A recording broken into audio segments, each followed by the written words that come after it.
porque como cantamos hace rato, Él está vivo.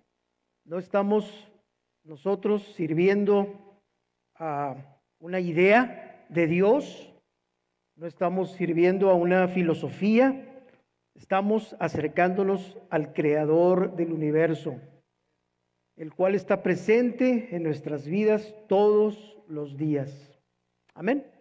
Vamos entonces abriendo nuestras Biblias, si ya salieron los niños, y vamos a continuar con la primera carta de Pedro, así que por favor abran todos su Biblia en la primera carta del apóstol Pedro y vamos a seguir donde nos quedamos hace 2 domingos, en el capítulo 1.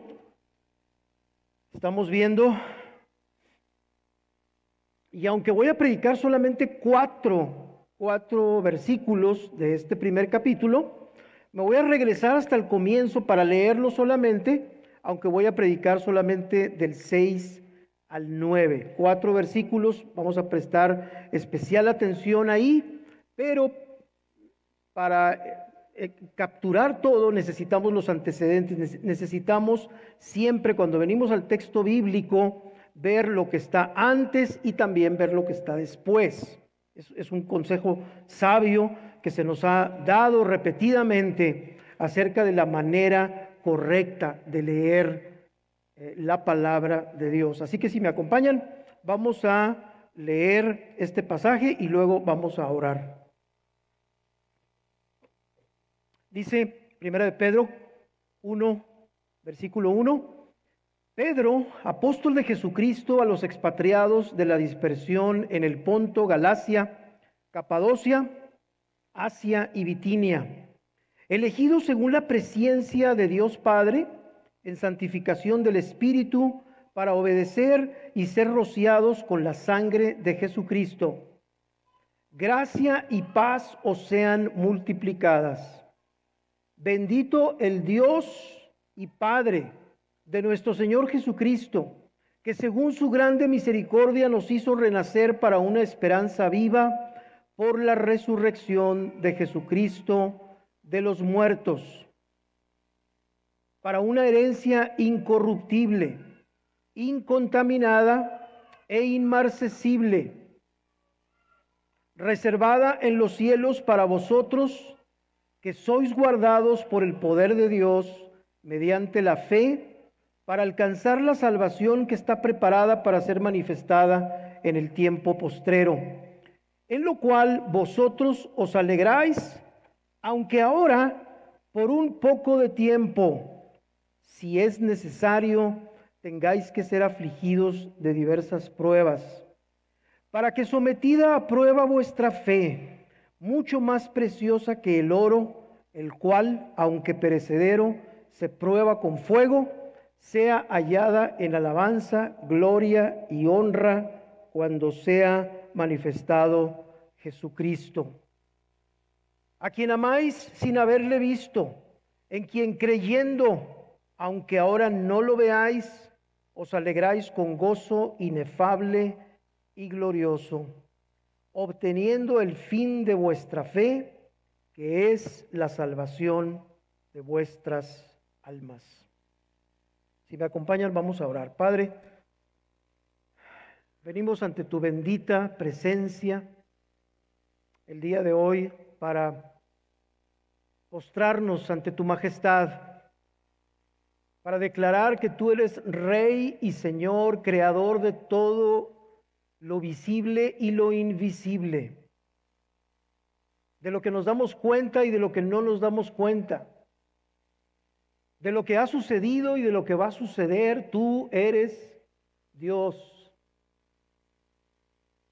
Señor, el día de hoy venimos delante de ti postrados y humillados, porque no tenemos dignidad en nosotros mismos para presentarnos delante de ti, si no fuera porque enviaste a tu Hijo, Señor, para que nos hiciera posible siquiera el acercarnos a ti. Y no solo eso, Señor, sino que además de acercarnos a ti, nos has dado la esperanza de la vida eterna. Por eso te damos gracias, Señor, y queremos pedirte, Señor, que nos ayudes a vivir el tramo de vida que nos queda.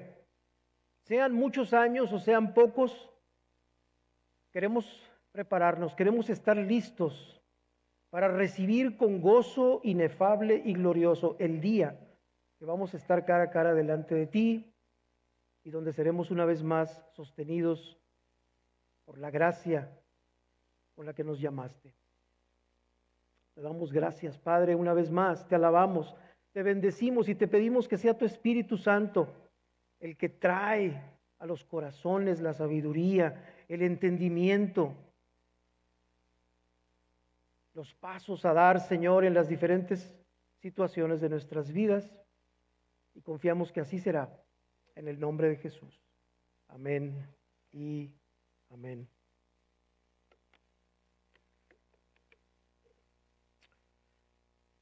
Tal parece que el Espíritu Santo está trayendo la palabra de Dios con un propósito muy claro, muy definido aquí en Misión de Gracia, desde hace algunas semanas. Si ustedes lo han notado, hemos estado tocando el tema de cómo le hacemos frente a las situaciones, a las variadas, frecuentes y a veces muy intensas pruebas y dificultades de esta vida. Hermanos, nosotros los que tenemos el privilegio de servir a otros, nos damos cuenta de la dificultad. Y luego lo vemos en nuestras propias vidas también. Porque los mismos consejos que nosotros les damos a otros, nos caen a nosotros. El domingo pasado, Cristian, que nos visitó desde Durango, nos exhortaba a considerar cuál debe ser nuestra actitud frente al sufrimiento de esta vida. Diferentes personas se enfrentan el sufrimiento de diferentes maneras. ¿Se han fijado en eso?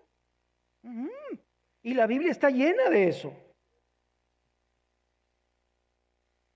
Y nos llevó Cristian el domingo pasado al Salmo 100, para que viéramos que cuando nuestra vida está centrada en Dios, me gustó esa frase de Cristian, una vida centrada en Dios, aun y cuando habrá dolor inevitable, todo sufrimiento tiene dolor. Podemos y debemos seguir aclamando y sirviendo a nuestro Señor con alegría, bendiciendo su nombre con acción de gracias, porque el Señor es bueno. Yo me llevé la semana pasada muchas cosas de la predicación. Se cargó mi vida y hubo una idea fundamental: Dios es bueno. La Biblia define a Dios como bueno. Es bondadoso hacia tu vida y hacia la mía también y los que estamos aquí.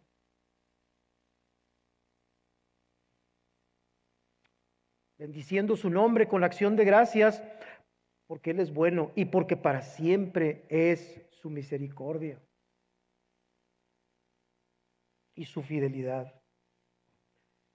Pero también nos decía Cristian la semana pasada que cuando nuestra vida no está centrada en Dios, ¿y cómo sabemos que no está centrada en Dios? Nos decía Cristian. Bueno, por ejemplo, una manera de darnos cuenta de eso es cuando pensamos que todo se debe a nuestro trabajo, a nuestras habilidades, a nuestra dedicación y a nuestro esfuerzo. Y nos decía Cristian, cuando pensamos de esta manera, estaremos viviendo como si Dios no existiera. Y por lo tanto, no le daremos gracias. Y por lo tanto, todo esto nos llevará a vivir una vida sin el gozo que está prometido en la Escritura.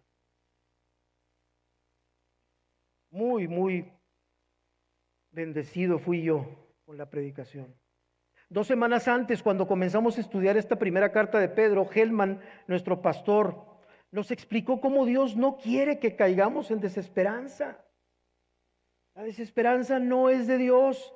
Perder la esperanza no es su propósito. por lo que estamos viviendo.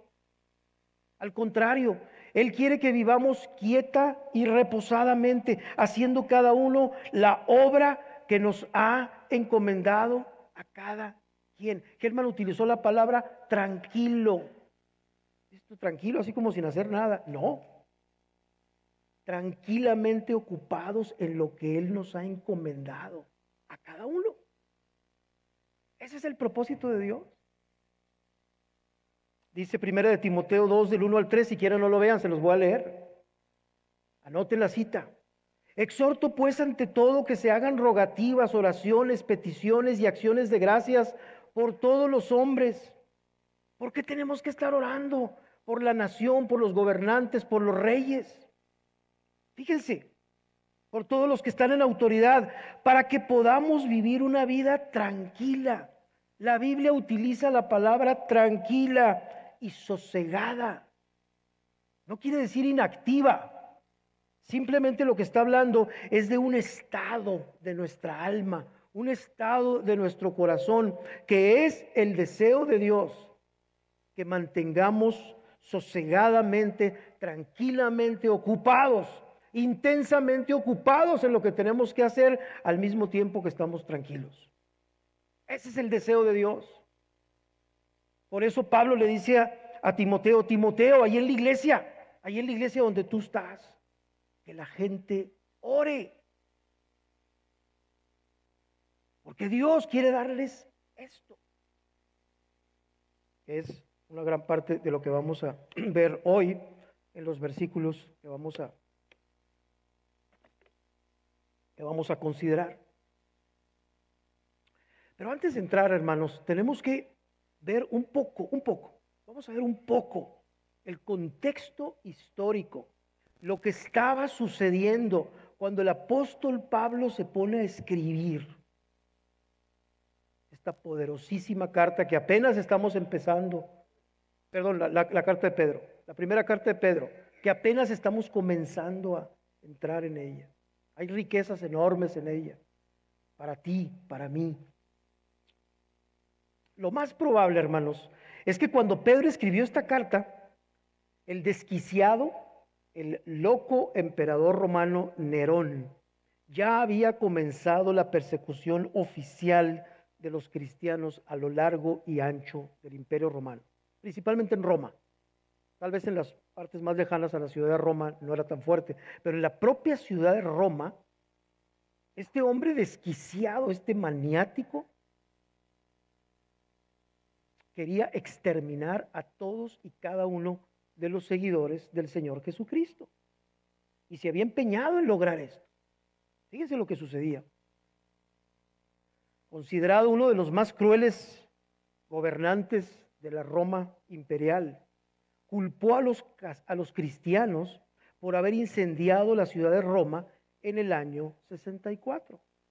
Cuenta la historia que Nerón mismo fue el que planeó el incendio, porque estaba harto de los viejos edificios que había en Roma. Según él, estaban muy feos, había que quemarlos todos, destruir la ciudad para poder hacerlos como él quería. No se está muy seguro de esto porque en la historia se pierden los datos, pero algunos dicen que tal vez no fue él, alguno de sus seguidores tal vez. Y entonces aprovechó la oportunidad para, ya que había rumores de que había sido él, estaba corriendo los chismes en Roma, fue el emperador, fue Nerón, porque está loco, tenía opositores él también. Y para librarse de eso, ideó la trama de que los cristianos eran los responsables, ellos tenían la culpa. Muchos historiadores concuerdan en que había sido el mismo Nerón que había ordenado el incendio para lograr sus propios fines. Entre los propósitos de Nerón estaba reconstruir la ciudad y poner estatuas con su imagen para que fuera él el principal. Y en aquella ciudad, hermanos, había un grupo de cristianos, había un grupo de hermanos de la fe en el Señor Jesucristo que se negaban a darle culto a ninguna otra cosa que no fuera el Señor Jesucristo.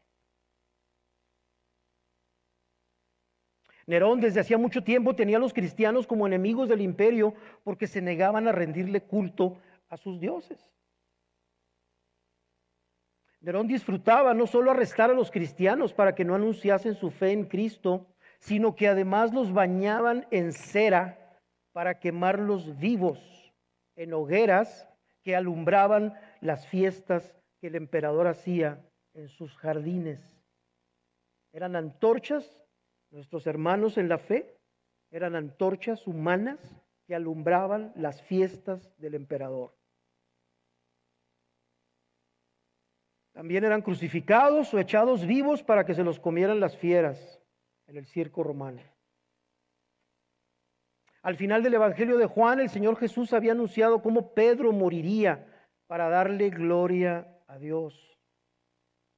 Al final del Evangelio de Juan se anuncia que Pedro iba a morir una muerte muy semejante a la de su maestro, al que había amado, al que había seguido y por el cual estaba a punto de dar su vida. Según la historia, Pedro murió como mártir en la misma ciudad de Roma, durante las fiestas que el emperador Nerón había organizado para celebrar sus primeros 10 años en el trono de Roma. De acuerdo con Josefo, un famoso historiador, es probable que sea cierta la tradición, no sabemos, estos datos no están en la Biblia, pero son tradiciones históricas que pueden ser ciertas. Dice que Pedro fue crucificado de cabeza, ya que era la costumbre de los soldados que llevaban a cabo las ejecuciones, divertirse con los condenados a muerte colocándolos en diferentes posiciones.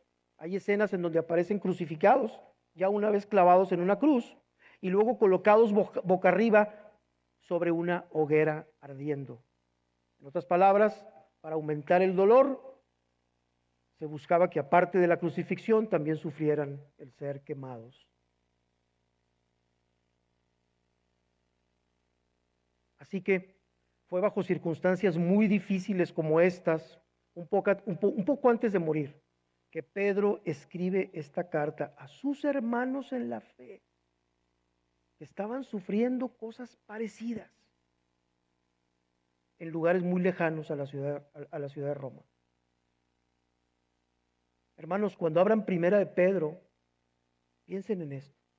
Esta es la carta de un hombre de Dios preocupado por sus hermanos que están en otro lado. ¿Cómo están?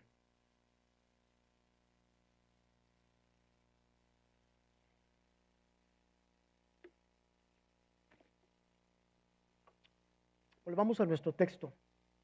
Versículo 6. Primera de Pedro 1, 6. En lo cual vosotros os alegráis, aunque ahora por un poco de tiempo, si es necesario, tengáis que ser afligidos de diversas pruebas, para que sometida a prueba vuestra fe, mucho más preciosa que el oro, el cual, aunque perecedero, se prueba con fuego, sea hallada en alabanza, gloria y honra cuando sea manifestado Jesucristo, a quien amáis sin haberle visto, y en quien creyendo, aunque ahora no lo veáis, os alegráis con gozo inefable y glorioso, obteniendo el fin de vuestra fe, que es la salvación de vuestras almas. ¿Cómo le puedes tú decir a alguien? ¿Cómo le haces tú para hablarle a alguien que está pasando tal cantidad de sufrimiento una carta como esta? Hermanos, el Espíritu Santo puso en el corazón de Pedro esta carta. Esta carta está inspirada por el Espíritu Santo, no solamente para los que sufrían persecución en aquellos tiempos, sino para todos los siglos. Y para ti y para mí, que pasamos diversas pruebas de todo tipo, todos los días. Todos los días. Le puse como título a esta predicación, Su poder nos guarda mediante la fe que es probada. Su poder nos guarda mediante la fe que es probada. Le podía haber cortado para no ofenderlos, o para que no se sintiera tan feo, le podía haber cortado ahí: su poder nos guarda mediante la fe. Punto. Pero estaba yo batallando con el título, de hecho traté con 2 o 3 títulos más y no hallaba cuál poner. Y luego dije, no, la fe que es probada. Si tú tienes fe en Cristo, si tú has depositado tu confianza completamente en Él, tu fe ya está siendo probada, ha sido probada y va a ser probada. La primera carta de Pedro tiene ese propósito: instruirnos, hablarnos acerca de la prueba de la fe. ¿Qué dice Dios? ¿Cómo ve Dios las pruebas? ¿Cómo las ves tú? ¿Tú cómo las ves? Así que, hermanos, vamos a tratar el tema de la fe el día de hoy. Me quedé sorprendido de ver la importancia de este tema. Me fui al Antiguo Testamento, al Nuevo Testamento. ¿Qué es la fe? No tienes fe, le decimos a la gente a veces. No, es que yo tengo mucha fe. Otros declaran, a veces pretenciosamente, no, yo tengo mucha fe. Ok, acompáñenme en un recorrido por el tema de la fe y la importancia que esto tiene en nuestra vida diaria. ¿Qué es la fe? Vamos a hacernos algunas preguntas importantes el día de hoy. Primero que nada, ¿qué es la fe? ¿Por qué habla tanto la Biblia de la fe? ¿Y qué es? ¿Es lo que la gente dice en el diario hablar? ¿O es otra cosa? ¿Qué dice la palabra de Dios acerca de la fe? ¿Qué significa tener fe en Cristo? Porque una cosa es tener fe, así general, y otra cosa es decir, yo tengo fe en Cristo. Ya empezó a haber diferencias. ¿Ok? ¿Podemos tener fe en Dios solamente sin ninguna referencia a Cristo? Sí, podemos. Mucha gente lo hace. Yo tengo mucha fe en Dios. En Dios. O tal vez, hermanos, vamos a hacernos otro grupo de preguntas más profundas acerca de nuestra fe. Nuestra fe. No la fe, sino nuestra fe. A nosotros que nos llamamos cristianos. Ahí les va la primera. ¿Has puesto ya tu fe en la obra completa de Cristo en la cruz? ¿Se necesita fe solamente para hacerse cristiano, entre comillas? Cuando se habla de la fe, tú probablemente le recomiendas a la gente que no conoce a Cristo que necesitan fe para hacerse cristianos. Y ya tuvo fe. O la Biblia habla de algo más profundo, más amplio, cuando habla de la fe. Y después, ¿cómo está tu fe en el Señor Jesucristo el día de hoy? Ahorita, en este momento, ¿cómo está tu fe? ¿Cómo responde tu fe en Cristo ante lo que te sucede en la vida? Todos los días nos pasan cosas. ¿Cómo responde tu fe cuando hay problemas en el trabajo, cuando hay problemas en la familia, cuando hay problemas en tu matrimonio? ¿Qué le pasa a la fe? Preguntas importantes. La palabra de Dios nos llama a que examinemos este asunto, hermanos, y vamos a hacerlo. Tomen por favor esta referencia, sus Biblias. Acuérdense que si no tienen Biblias, allá hay Biblias atrás, pero abran por favor sus Biblias en la segunda carta a los Corintios, segunda carta del apóstol Pablo a los Corintios, y vamos a ver el capítulo 13.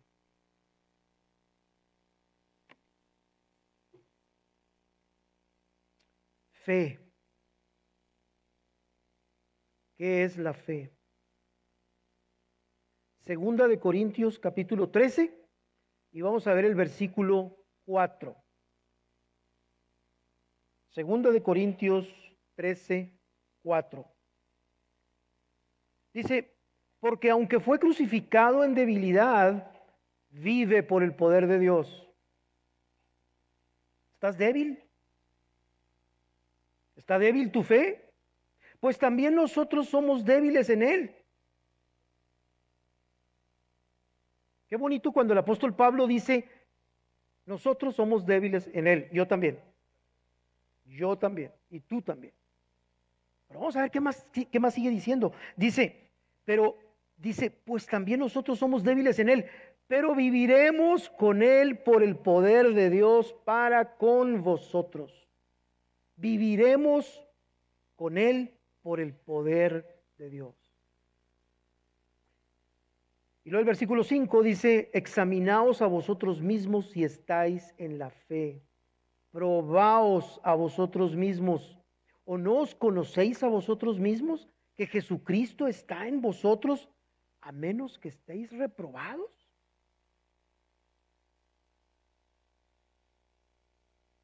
La importancia de la fe es que Él nos guarda mediante ella.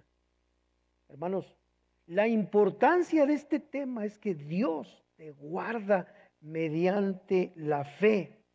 Y por ello nos gozamos. Uno de los grandes temas de la Biblia, se habla mucho de ella. Esto indica que debemos tener un claro concepto de ella, principalmente porque la palabra, el concepto de la fe, aparece en la Biblia íntimamente ligado al concepto de la salvación. Voy a repetir, la fe no es algo ligero, tiene que ver con la salvación. Está sumamente ligado al concepto de la salvación. Por eso me di a la tarea de investigar si mi fe va a ser probada, y está siendo probada todos los días. Mi fe está siendo probada todos los días. Entonces, tiene una importancia muy grande. Y me di a la tarea de investigar qué es la fe. El diccionario bíblico define la fe como, escuchen, una firme persuasión, una convicción basada en algo oído, una firme convicción que produce un pleno reconocimiento de la revelación o verdad de Dios, una rendición personal a Él. Ah, caray, aquí se metió otro concepto. Una persona que tiene fe es una persona que al mismo tiempo que dice tengo fe, está rendida a Él. ¿Te has rendido tú? Una rendición personal a Él. Otra, una conducta inspirada por esa rendición. Una persona que dice que está rendida a Cristo exhibe una conducta, una manera de ser que refleja esa rendición. Entonces, si ustedes se fijan, ya la fe se empezó a ampliar el concepto. Abraham, el padre de la fe.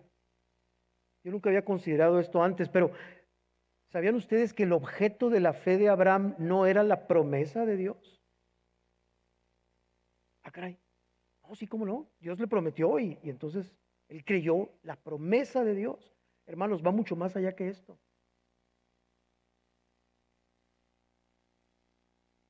El objeto de la fe de Abraham era Dios mismo.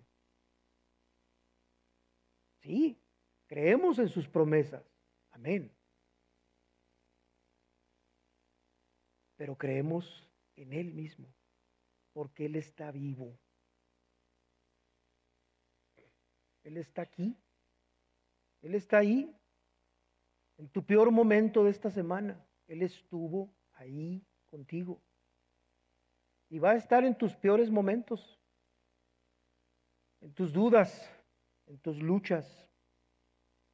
Nuestra fe reposa en una persona viva, el Señor Jesucristo. Lo acabamos de cantar. Yo no le pedí esa canción a Jaime, de hecho le pedí otra. Pero me llamó tanto la atención cuando cantábamos la última canción. Él está vivo. Él es una persona. Para ser salvo no basta tan solo con conocer los hechos del Evangelio y nuestra aprobación intelectual de los mismos, sino que también debemos depender del Señor Jesús para que Él nos salve. Nos salvó, nos está salvando y nos salvará, de acuerdo con sus promesas. Pero ¿saben qué? También de acuerdo con Él mismo. Porque como persona viva que es, Él lo está llevando a cabo. Dice Wayne Grudem, un teólogo que nosotros consultamos mucho, dice, para ser salvo no basta tan solo con conocer los hechos del Evangelio. Al hacer esto, cuando nosotros tenemos fe que salva, dejamos de ser simples observadores de la historia de la salvación o de la vida de Jesús o de las enseñanzas morales de la Biblia y nos convertimos en quienes entramos a tener una nueva relación con Cristo Jesús como una persona viva. ¿Cómo está tu relación con Jesús? ¿Cómo está tu relación con Él? No tus conceptos que tienes de Él, tal vez muy acertados, teológicamente exactos, porque has leído, porque has estudiado, porque estás de acuerdo con la fe cristiana. Cuando alguien te pregunta, dice, sí, toda la Biblia es cierta. No. Te pregunté cómo está tu relación con este Dios vivo.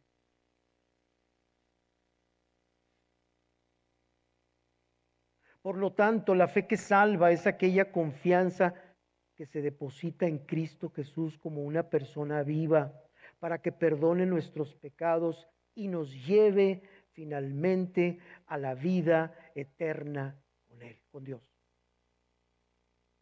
Esa es la fe que salva.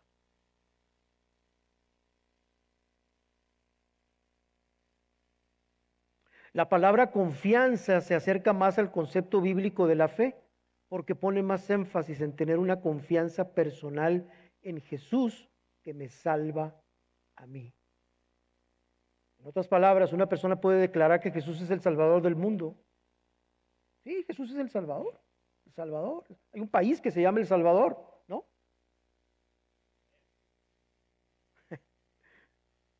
El Salvador. El Salvador para acá, El Salvador. Hay hombres que se llaman, ¿hay algún chava aquí? Salvador. Hay varios. ¿Ok? Pero aquí la pregunta es lo que dice Grudem, tener una confianza personal en Jesús que me salva a mí, que me salvó, me está salvando y me va a salvar en aquel día. Amén. Otras palabras muy relacionadas con el concepto de la fe, creer, sí, está relacionado. Aunque las creencias pueden ser, yo creo muchas cosas, pero no se parece esa creencia a cuando yo creo que Jesús, el Hijo de Dios, es mi Salvador. No es lo mismo. Fidelidad, seguridad, obediencia. La concordancia que estaba utilizando en mi preparación liga la fe con la obediencia. Una persona que busca obedecer a Jesús es una persona que tiene su fe en Él. Porque parte de tener fe en Dios es acercarnos a Él obedientemente. Conocer su palabra como algo que demanda no nomás creer y tener fe, sino obedecer. Si Él me dice que rinda mi vida, me rindo a Él, porque Él es Dios.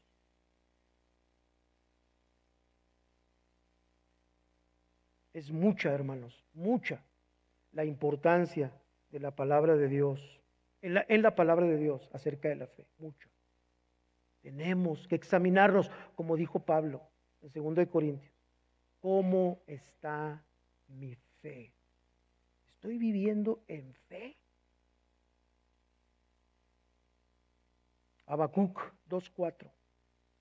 He aquí que aquel cuya alma no es recta se enorgullece, mas el justo por su fe vivirá.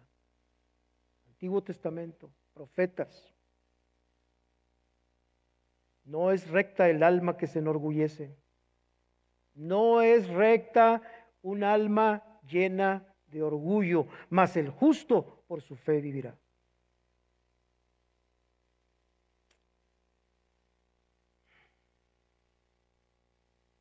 Aunque poquita, dice la palabra de Dios, es suficiente la fe si la ponemos en el objeto correcto. Para los que dicen que tienen poca fe. Mateo 17:20, Jesús les dijo, por vuestra poca fe, porque de cierto os digo que si tuvierais fe como un grano de mostaza, diréis a este monte, pásate de aquí a allá, y se pasará, y nada os será imposible.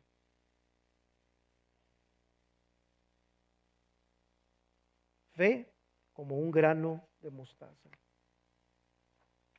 Poquita fe en un Dios que es todopoderoso.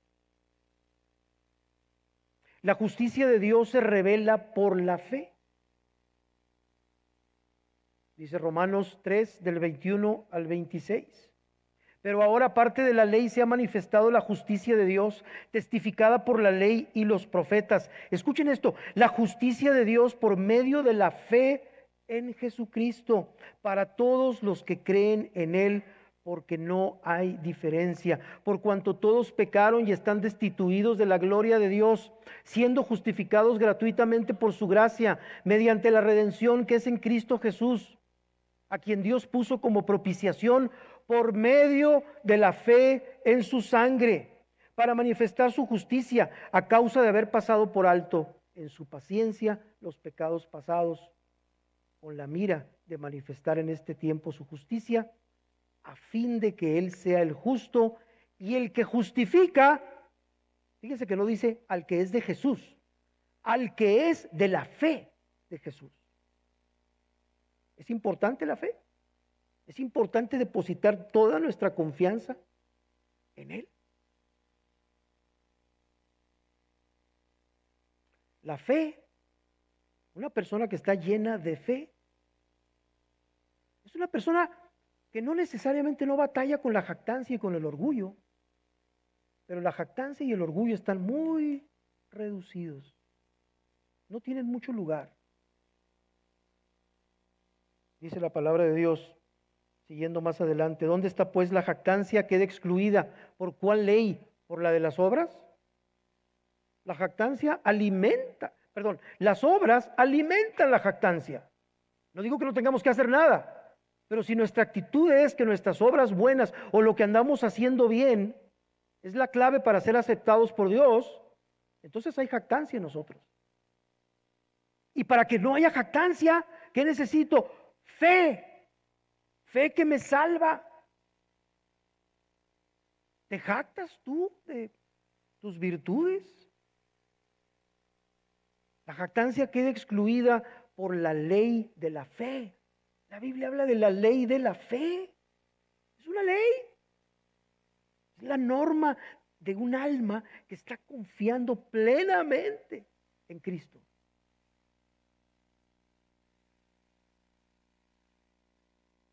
La palabra de Dios alimenta la fe. ¿Cómo está tu fe? ¿Cómo está tu cercanía con la palabra de Dios? ¿Sabías tú que la fe es alimentada por la palabra de Dios? Y si no me lo crees, vete a Romanos 10:17. Así que la fe es por el oír y el oír por la palabra de Dios. Hermanos, si yo les pido que levanten la mano, sé que la van a levantar casi todos. Pero cuando ustedes creyeron, ¿no fue porque escucharon algo de las palabras de Dios? Yo sí levanto la mano. No la levanten, no la levanten.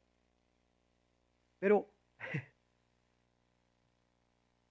la fe es importante. La palabra de Dios la alimenta. ¿Cuál es tu acercamiento a la palabra de Dios? ¿Cómo te acercas a abrir 1 de Pedro? Nuestra fe debe estar fundada en el poder de Dios.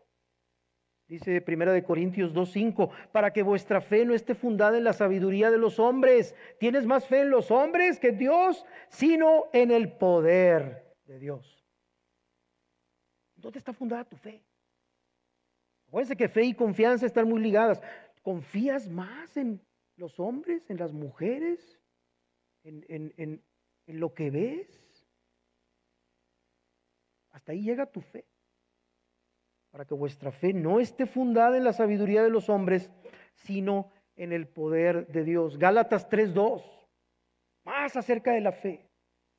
Gálatas 3:2, esto solo quiero saber de vosotros. ¿Recibisteis el Espíritu por las obras de la ley o por el oír con fe? El Espíritu Santo se recibe por la fe. Somos salvos por gracia, por medio de la fe. Efesios 2:8. Porque por gracia sois salvos por medio de la fe, y esto no es de vosotros, pues es don de Dios. Don de Dios. Por gracia sois salvos.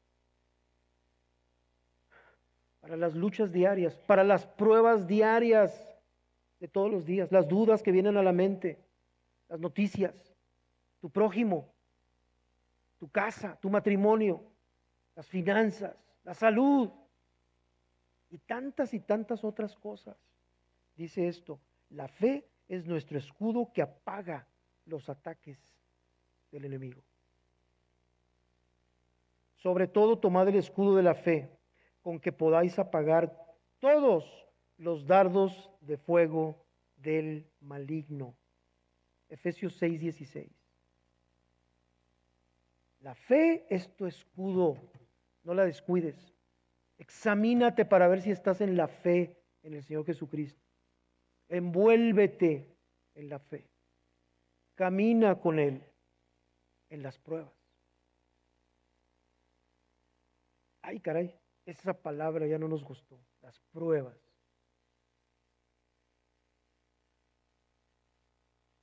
Dios, hermanos, prueba nuestra fe.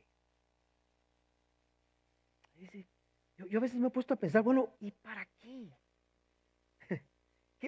O sea, Dios, ¿qué quiere hacer Dios con mi pobre fe?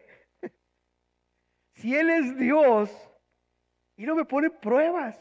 A ver, esto es algo que yo batallo, yo se los confieso con toda seguridad. ¿Por qué prueba Dios?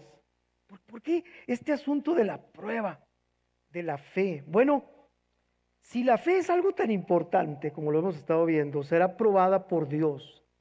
¿Saben para qué? Para nuestro gozo. Dios está probando la fe porque te quiere dar ese gozo del que hemos estado hablando tanto y que decimos, ¿cómo? Dios somete a prueba nuestra fe de la misma manera que el oro es acrisolado con el fuego. Estuve viendo algo de cómo sacan el oro. Es un proceso bien interesante y bien duro. El oro es un metal tan precioso. A lo largo de la historia, desde la antigüedad, se hacían monedas, todo tipo de cosas con oro. La economía fue el estándar para determinar las transacciones comerciales entre las gentes. El oro vale mucho, es muy apreciado, pero es bien difícil de sacarlo. Es difícil de separarlo de los otros materiales. Está en las piedras, en las rocas. Y es un proceso a base de agua, de presión, de equipo especial. Si alguno de ustedes está relacionado con las minas, podrá saber que el oro es probado.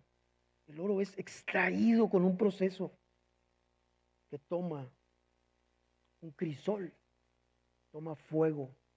Acrisolado es aquello que es perfeccionado y depurado al ser puesto a prueba o al sufrir un padecimiento. La fe es como el oro, vale mucho. Y precisamente porque la fe vale, es probada. Necesita ser probada. Y esto, hermanos, tiene muchas implicaciones para nosotros los creyentes en Cristo Jesús. Vamos a ver algunas. Esto implica para nosotros cosas que tenemos que considerar en serio. Es el propósito de Dios que nosotros tengamos un claro entendimiento acerca de cómo todo tipo de pruebas que enfrentamos tienen el propósito de perfeccionar la fe. Dios está trabajando como el oro, está quitándole las impurezas para que tu fe sea en Él. Está perfeccionando nuestra confianza en Él y en los propósitos que Él tiene para nosotros.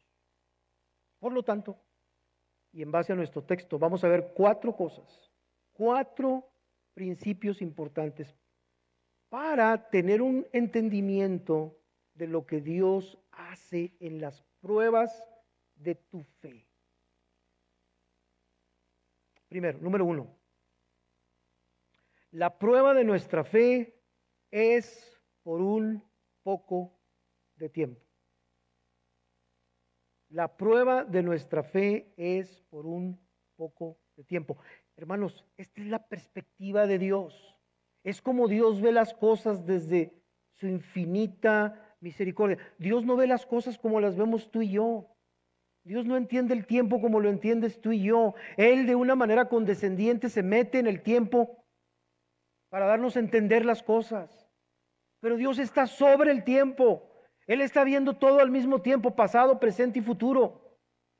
Por eso las pruebas de nuestra fe serán por poco tiempo, muy poquito. Vamos a verlo en la palabra. Salmo 90, versículo 4, se los voy a leer. Porque 1000 años delante de tus ojos son como el día de ayer que pasó y como una de las vigilias de la noche. Salmo 35, porque un momento será su ira, pero su favor dura toda la vida. Por la noche durará el lloro y a la mañana vendrá la alegría. El lloro dura en la noche, en la mañana viene la alegría. Como dice C.S. Lewis, fuimos creados para otro mundo.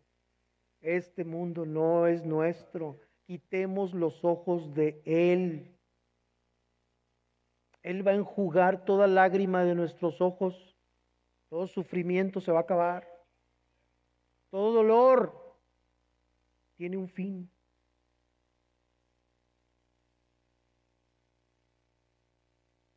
Isaías 54, del 7 al 8. Por un breve momento te abandoné, pero te recogeré con grandes misericordias. Con un poco de ira escondí mi rostro de ti por un momento, pero con misericordia eterna tendré compasión de ti, dijo Jehová tu Redentor. Hermanos, la aflicción no dura para siempre. Segunda de Corintios 4, del 17 al 18. Porque esta leve tribulación momentánea produce en nosotros un cada vez más excelente y eterno peso de gloria, no mirando nosotros las cosas que se ven, sino las que no se ven, pues las cosas que se ven son temporales, pero las que no se ven son eternas. Todo lo que se ve, todo lo que tú puedes ver con tus ojos es temporal, se acaba, se desgasta, se termina. Francis Schaeffer solía recomendar a la gente que era bueno pasar un día al año en un yonque, para ir a ver a dónde va a parar tu camioneta en unos 10, 15 años o antes, si es que la puedes cambiar. Y todo lo que la cuidaste y la lavaste y le hiciste cosas casi como si fuera una persona, un día va a terminar en ese lugar que se llama yonque. Y ve los carros cómo están, ya no sirven para nada. Cosas temporales. Y yo le agregué ahí a lo que dice Schaeffer sobre eso. Sería bueno también pasar quizás un día en un cementerio. Hay que ir un día a un cementerio a orar. Y pensar que lo que está ahí abajo, hermanos, tarde que temprano es donde estaremos todos nosotros, con toda nuestra belleza, con toda nuestra preocupación por verlos bien. Yo sé por qué se rieron, pero Hermanos, ¿cómo vemos la vida? Por un poco de tiempo. Número 2.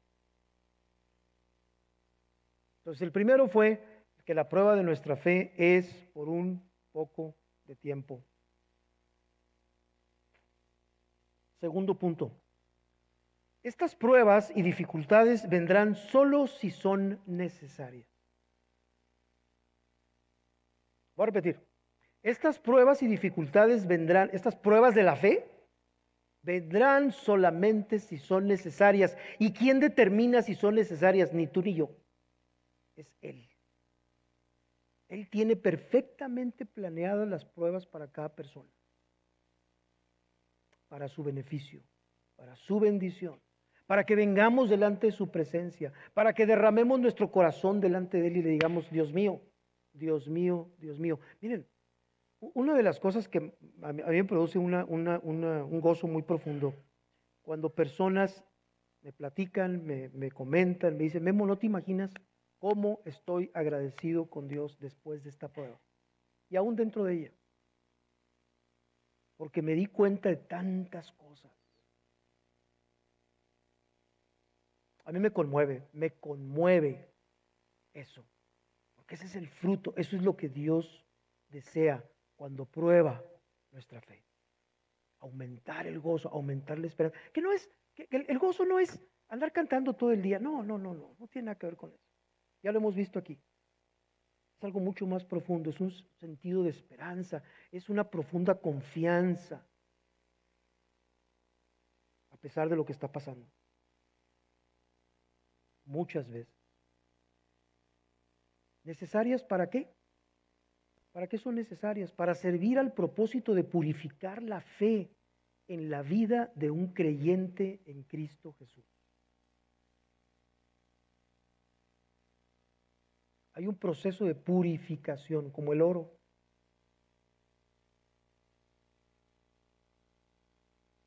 Decía Job, probablemente el mejor ejemplo, si ustedes leen los 42 capítulos de Job, de eso se trata. Y decía Job cuando estaba en medio de la aflicción, porque la aflicción no sale del polvo, ni la molestia brota de la tierra. Pero como son las chispas, pero como las chispas se levantan para volar por el aire, así el hombre nace para la aflicción. Hermanos, cuando sufrimos, Job puede ser un gran maestro para nosotros, todo el libro, no nomás fracciones, todo.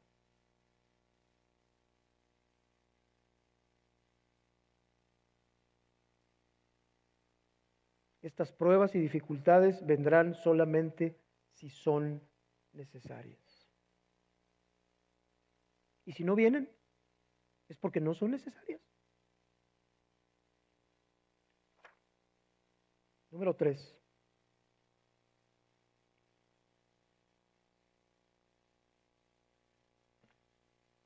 Les voy a pedir que abran su Biblia. Esta cita quiero que la vean. Vamos al libro de Deuteronomio en el Antiguo Testamento. Antiguo Testamento, por favor, Deuteronomio.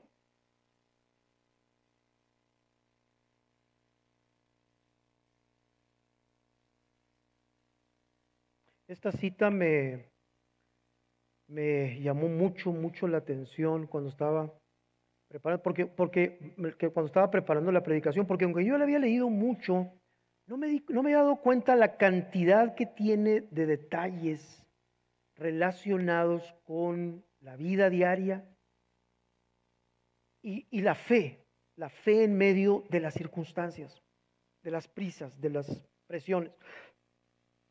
Está llena, hagan de cuenta que salta esto por todos lados. Deuteronomio capítulo 8.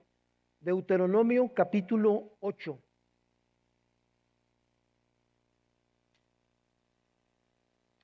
Está Moisés un poco antes de tomar posesión de la tierra que el Señor les había prometido y les recuerda que se acuerden, de los 40 años que acababan de pasar en el desierto. Hermanos, es bueno que recordemos las pruebas pasadas. 8 y vamos a leer desde el versículo 2, si me acompañan.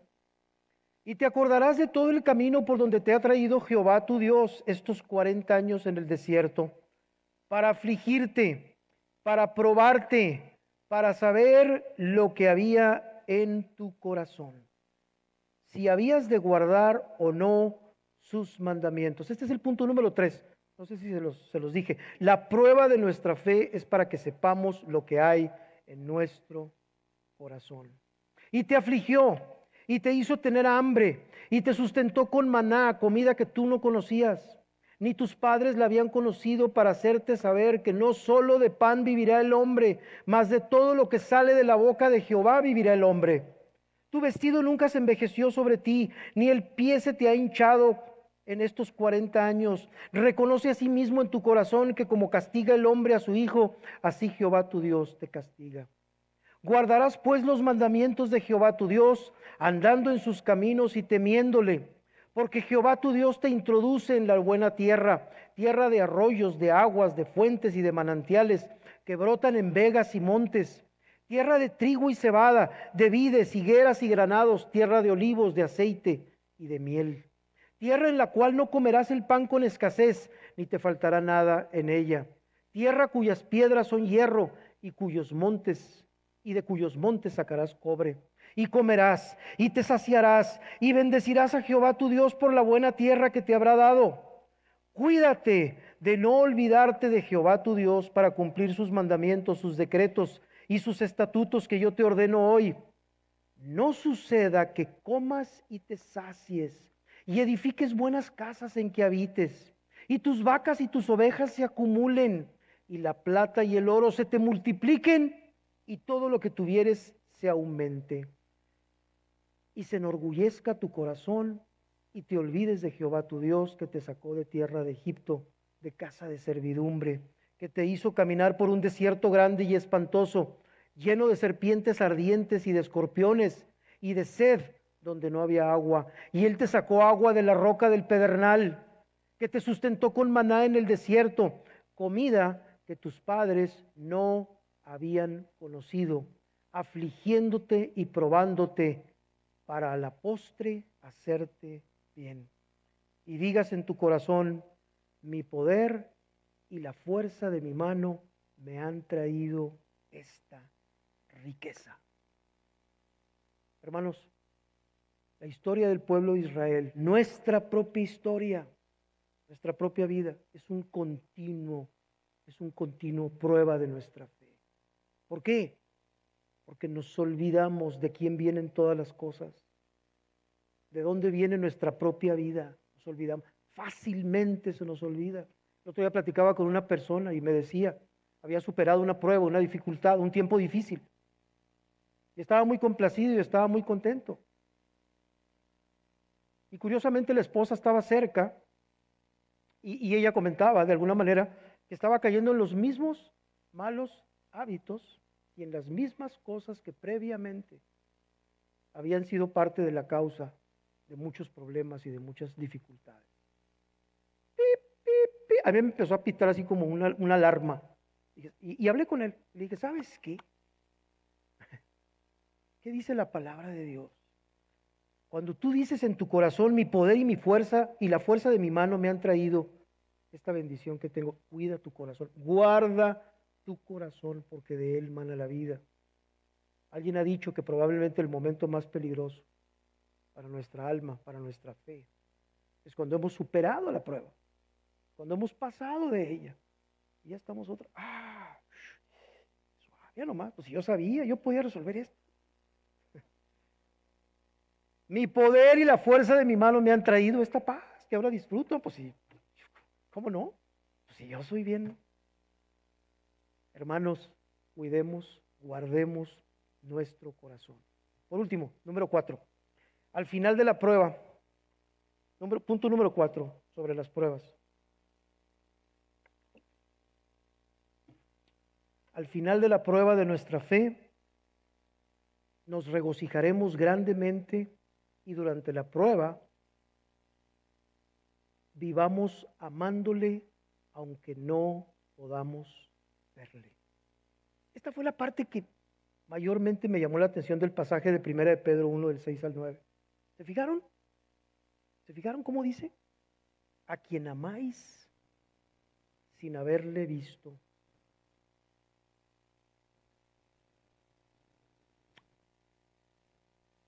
En quien creyendo, aunque ahora no lo veáis, os alegráis con gozo inefable y glorioso. Hermanos, muchas veces estamos esperando que pase la prueba para entonces gozarnos. No, yo sé, yo me voy a gozar mucho. Yo voy a ser feliz cuando pase todo esto. Voy a ser muy buen cristiano. Ahorita no puedo ser buen cristiano porque estoy en la prueba. Hermanos, esa es una manera muy equivocada de pensar. Cuando tenga mejor trabajo, cuando no sé, siempre estamos, cuando sea más grande, ahorita estoy muy joven, o al revés. Hermanos, voy a repetir, al final de la prueba de nuestra fe nos regocijaremos grandemente y durante la prueba vivamos amándole aunque no podamos verle. Estos creyentes que sufrían lo que les describí hace rato, dieron sus vidas así. Fueron a la hoguera, fueron a cosas espantosas, porque en la prueba, en la dificultad, le amaron aunque no lo estaban viendo. Le voy a hacer una última pregunta y con esto voy a terminar para orar. ¿Le amas? ¿Amas a Jesús? Con amor inalterable. ¿Cómo está tu fe? Su poder nos guardará en la prueba de nuestra fe. Amén. Vamos a orar, vamos a darle gracias a Dios y con esto nos despedimos. Padre, te damos toda la gloria a ti, Señor. Tú nos has hecho nacer a una esperanza viva, renacer por tu Espíritu. Y el día de hoy, Padre, queremos darte gracias y queremos alabarte, Señor, y bendecirte y decirte que te amamos, Jesús. Oh, cuánto te amamos a ti, Señor. Cuánto te amamos, Jesús. Y solamente queremos pedirte, Señor, que dentro de nuestra aflicción, dentro de nuestras pruebas y dolores, nos fortalezcas con tu poder, fortalezcas nuestra fe, nuestra confianza en ti, Señor. Y si hemos estado descuidados en ello, el día de hoy queremos humildemente, Señor, suplicarte que no nos permitas irnos de ti, que no nos permitas alejarnos, que corramos a ti, porque queremos acabar esta vida, Señor, amándote aunque no te veamos. Te damos gracias, Señor, y lo pedimos todo esto en el nombre de nuestro amado Hijo Jesús. Amén. Iglesia Misión de Gracia se encuentra en el 1385 Northwestern Drive, en El Paso, Texas 79912. Para más información, visítenos en el internet en www.misiondegracia.com. Esperamos que haya sido de bendición.